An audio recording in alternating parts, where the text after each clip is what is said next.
Hey guys, so happy to be here with you, even though we're virtual on the Intramural.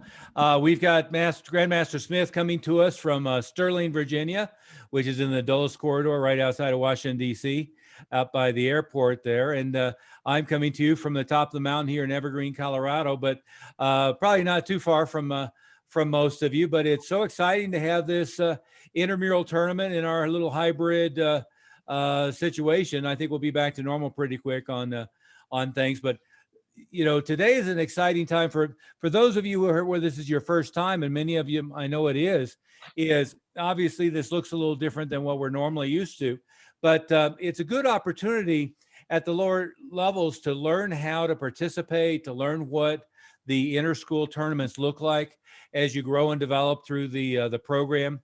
It's a really good opportunity to learn a different level of interaction and get really confident with your skill set.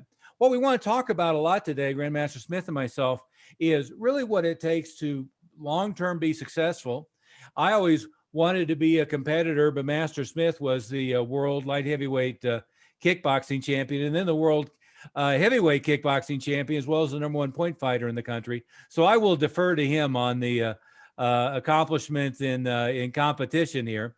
And the advantages of competition, because it really gets you an extra source of training to a higher level. When you test, you're graded, pass or fail or ABC, but when you go to a tournament, you're competing against people that are at the kind of most excited or about martial arts and at the top of their game, or the new people who want to get to the top by taking an outsource of training, an extra level of competition that brings your techniques to a higher level, which makes your testing so much easier, because the competition is, like I said, the higher level of that. Yeah. And of course, today, it's not really competing terribly much. It's more learning how to compete. As you get into level 1, 2, and 3, you get into the brown and black belt levels. Obviously, that changes dramatically. And the advantage of competition at that level is, of course, not that you're the winning or losing, although that's good feedback. But the importance of competition at that level is to always learn how to improve, how to focus better, how to train better. What we know, of course, is that winners focus on the result and how to get more accomplished. Losers focus on having a good excuse for whatever happened.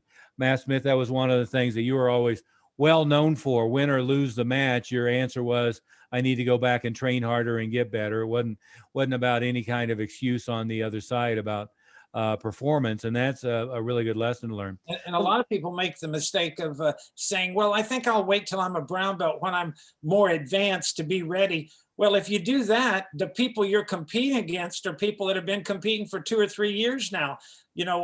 People ask me, how did you get to be a world champion? And I said, well, the biggest advantage I had is that when I was a white belt, I competed in my first tournament 6 weeks after I started martial arts. And a lot of people back then would say, I'm going to wait till I know more. And I tell you, that was the best thing that I ever did to help me get on the road to learning how to compete and learn the benefits of that competition, to know what to go back and train on to get myself better. Right, which is the advantage of our inter-school events that we have, 2 or 3 times a year, depending upon circumstances. But anyway, one of the things we wanted to talk about, and we don't want to make this, terribly long, is it's important at your stage. It's so important early on with martial arts training. And it's really no different than going to school, going to any developmental or training process. But think about when you're in kindergarten, first grade, second grade, is obviously your mission is to get to middle school or junior high, high school, graduate high school. As you're going through high school, your mission is to get the degree to go off to a career, or to get the degree to go on to the college that you're looking for as preparation for the career that you're looking for. Martial arts is the same way. And I know that many people start in karate, start at Mile High Karate with, well, that looks like it'd be a fun thing to do, and there's a couple free lessons, or it's at my elementary school or something like that. But the reality is everyone who gets the black belt kids, especially with their family, but everybody who gets the black belt makes a decision very early on about whether they're going to follow through and be a black belt or not. And what happens is in the process is, sure, it's impossible to really understand every step, every activity, every piece of curriculum looking down the road 4 years, 6 years, 8 years. But the reality is, very early on, you can get the idea of, is that a skill set I want to accomplish? Do I want to be as confident as the rest of the black belts I see here? Do I want to be as accomplished as the rest of the black belts that I see here? Do I want to have the unshakable confidence that's going to help me in school, help me in my career? Do I want to have the ability to be, frankly, comfortable in pretty much all situations, not only from the ability to defend yourself, but the ability to interact with others, to be in a situation of leadership, to be immune to negative peer pressure. I mean, all of the advantages of gone through a process like what we've developed over the years. And Master Smith, you'll admit, what you and I have put together here at Mile High Karate is unparalleled and unique among martial arts schools, and what martial arts offers in a general setting is unparalleled and unique compared to other activities like soccer, baseball, football, et cetera. It's a completely different, more powerful, more developmental process. Wouldn't you agree, Master Smith? Well, the important thing in our martial arts program that our instructors and staff have done in the martial arts schools is that we have taught the students how to set goals and how to stick with those goals. And we have found through our years of experience that those kids who kind of think about, well, my goal is just to get my next belt, or my goal is just to take lessons for a while. We find that that's no different than somebody going to college saying, well, I just want to go to go to college for a semester. You go to college with the idea that you want to graduate because that's the real benefit of the program. Well, that's the same with martial arts, because, you don't want to look back on life and say, wow, I should have never quit my college education as a freshman. I should have gone on and got my degree. That would have helped me so much more.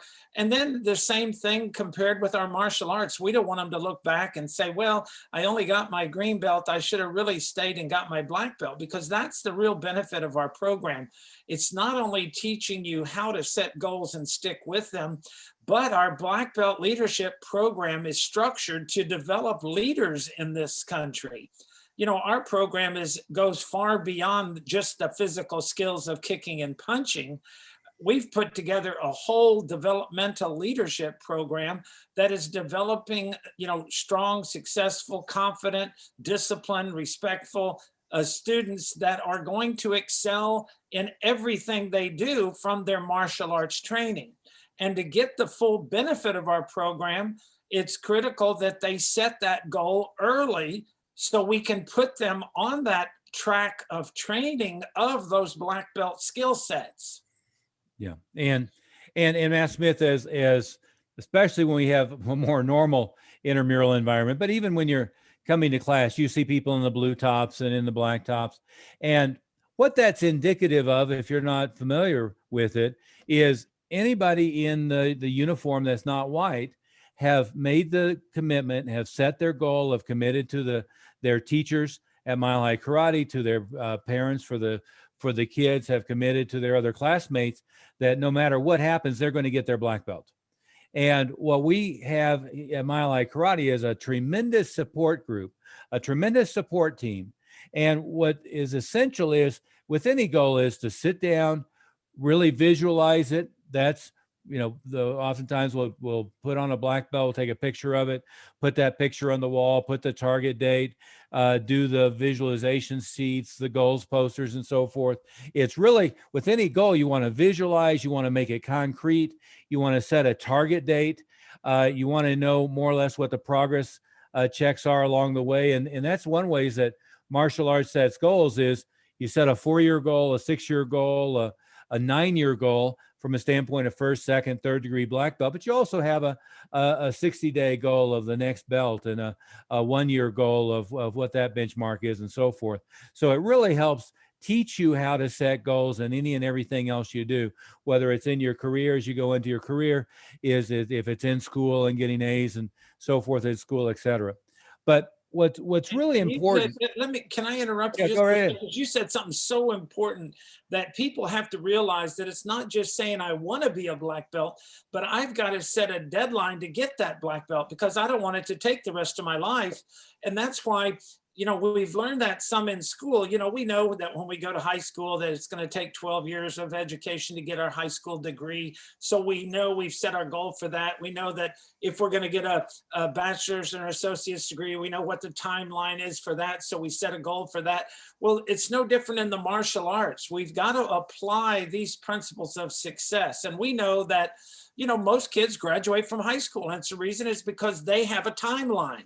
And they have a check system to see if they're on track, because every year they're doing, going from one grade to the next, just like our different colors of belt is a stepping stone to get there. So we have the success system. All you have to do is raise your hand, make your commitment, let your instructors know that you want to be a black belt someday so you can experience all of these life skills, both physically and mentally, that we're going to be teaching you that will help you for the rest of your life.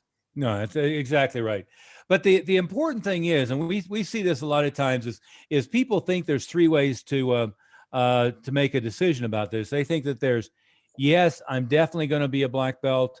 It's what I want. I'm willing to commit to it. I'm going to do it. Or no, I'm not going to do this. This is just something I'm going to do for a while, then I'm off to something else. Or I'm going to wait and see. I'm going to wait and see how I feel about this when I'm an orange belt, or I'm a green belt, or I'm a purple belt.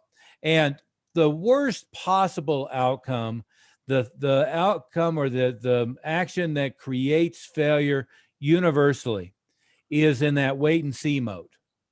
Is now our personal interest is, and we feel that the best thing for essentially every student we come in contact with, there may be exceptions, but most families and students, we feel the best possible thing that you could do in your life is to get a black belt.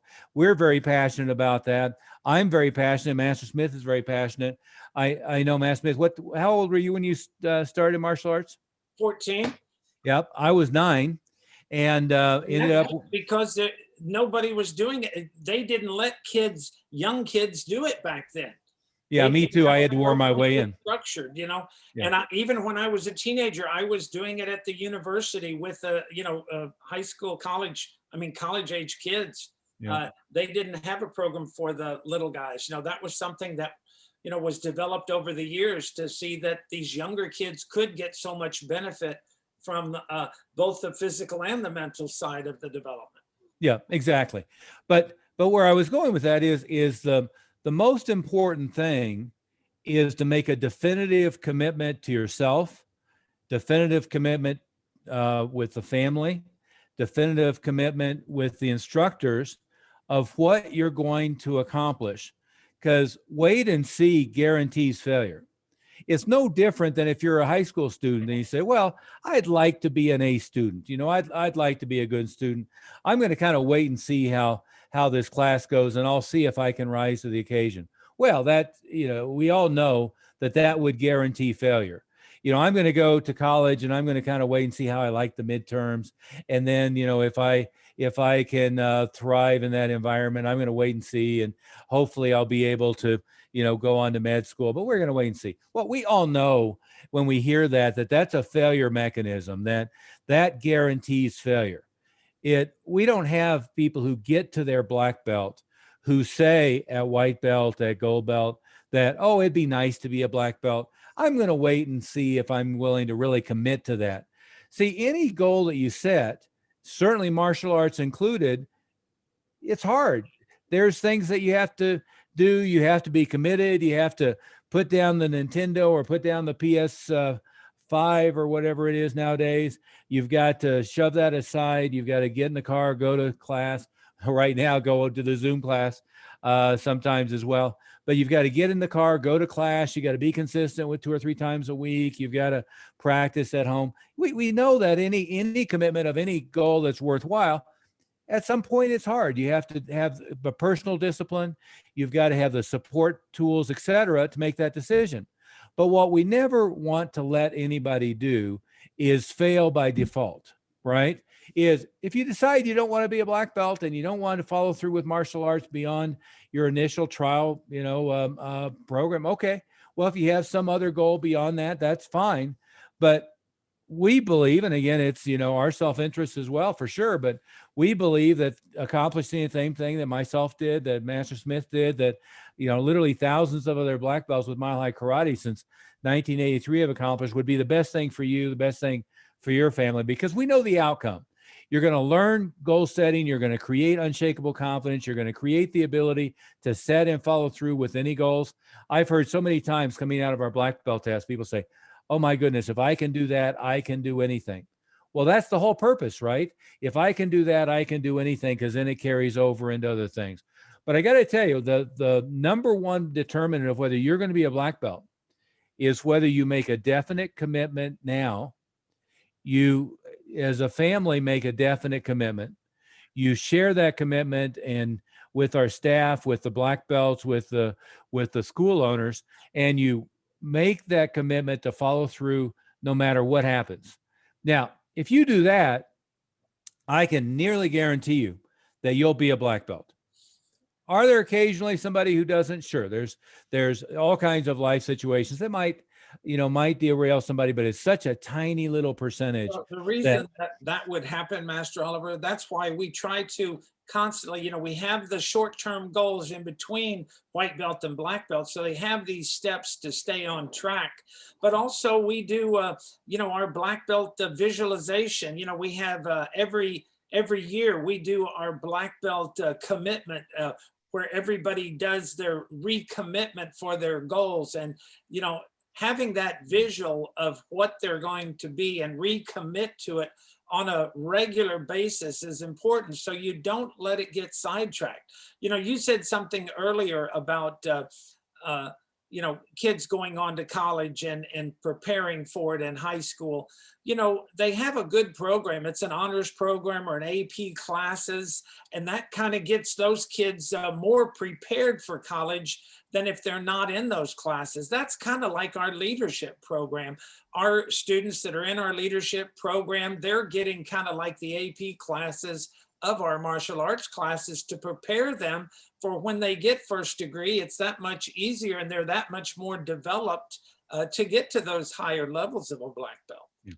But anyway, we're going to have to let you guys get back to your competition here pretty quickly. We've rambled on a while, but I want to leave you with just a couple of thoughts.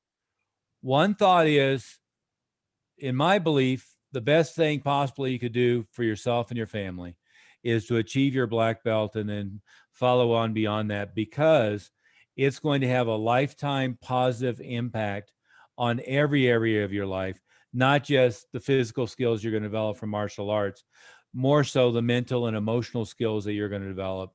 But those are going to carry off into your relationships, into your school, into your career, into everything that you touch, and have a dramatic positive impact. And we've seen that, Matt Smith, hundreds, if not thousands of times, of all the positive ripple effect it has. The second thing is, set yourself up for success. Set your goal, make it definite, put it in writing, set the target date, create visualization tools, commit to your instructors that you're going to be a black belt, commit to the public that you're going to be a black belt. That's, again, the blue top, black top phenomenon, is that gives everyone in the school permission to make sure you receive your black belt, and you'll have the support systems and tools you need. But sit down today.